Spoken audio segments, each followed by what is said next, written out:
Assalamualaikum dan salam sejahtera kawan-kawan. Ramya Izara nama diberi. 10 tahun umur diriku. SK Seri Mesin sangat berseri. Tempat belajar penuh berliku. Hari ini kawan-kawan, saya mau kongsikan sebuah buku cerita yang sangat menarik untuk dibaca. Inilah buku saya. Di dalam buku ini terdapat 60 koleksi cerita kanak-kanak terpilih.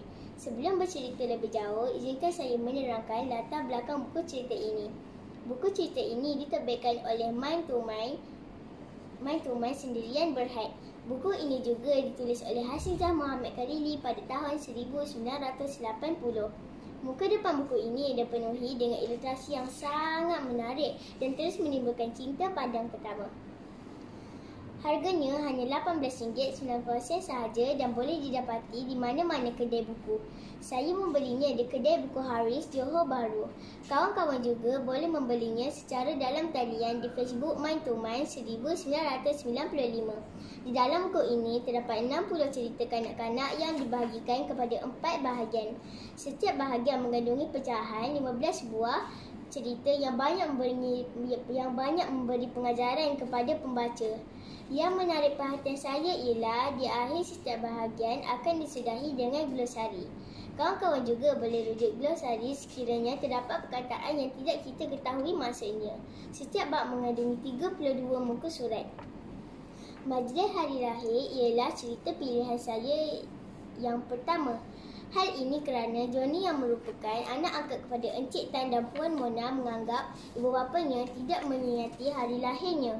Ibu bapanya yang sibuk bekerja mengakibatkan Johnny buruk sangka kepada ibu bapanya. Namun, apabila tiba waktu malam, bapanya pulang dengan memakai pakaian yang ditempah khas dan membawa hadiah yang besar.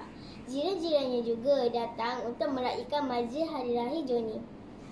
Johnny berasa menyesal atas tindakannya dan terus mohon maaf kepada kedua ibu bapanya kerana buruk sangka pada awalnya.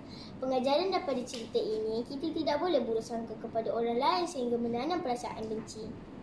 Seterusnya, saya suka satu cerita yang bertajuk Liza dan Pengemis. Kisah ini menceritakan Liza yang sangat baik hati. Hal ini kerana apabila ibu bapanya memberikan wang sebagai hadiah hari lahir dia tidak menggunakan untuk membeli blus idamannya sekian lama.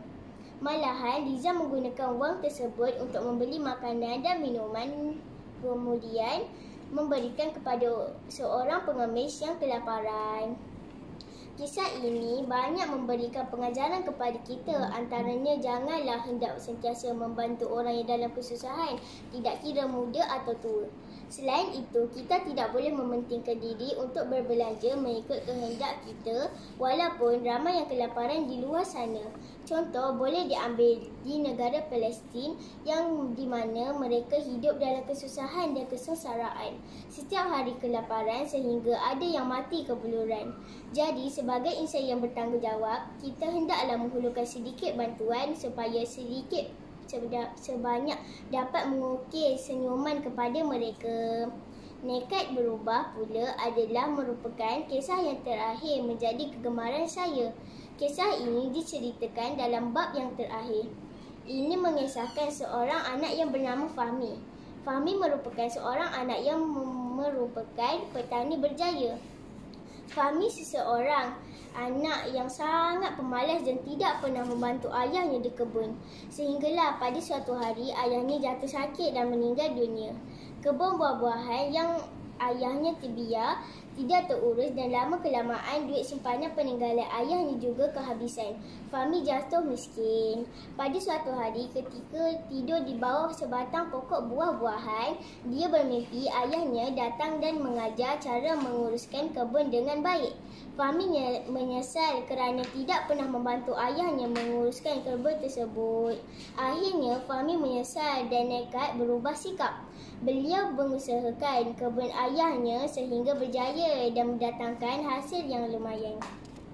Pengajaran daripada cerita ini, kita hendaklah membantu ibu bapanya apabila diminta kerana setiap ilmu yang diajar dengan menjadikan kita seorang yang mampu berdikari.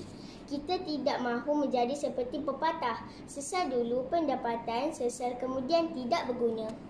Akhir kata, terlalu banyak pengajaran dan nilai-nilai murni yang saya perolehi daripada setiap kisah yang dipaparkan bertujuan menjadi saya insan yang baik serta memiliki akhlak yang mulia. Seterusnya, buku ini mengandungi bahagian glosari yang banyak membantu menambah pembendaharaan kata saya. Buku ini juga banyak menghimpunkan tentang warisan budaya tradisi masyarakat setempat. Kawan-kawan, marilah kita mengisi masa lapang dengan membaca buku daripada membuang garam ke laut. Bak kata pepatah, hendak seribu daya, tak hendak seribu dalih. Sekian, terima kasih.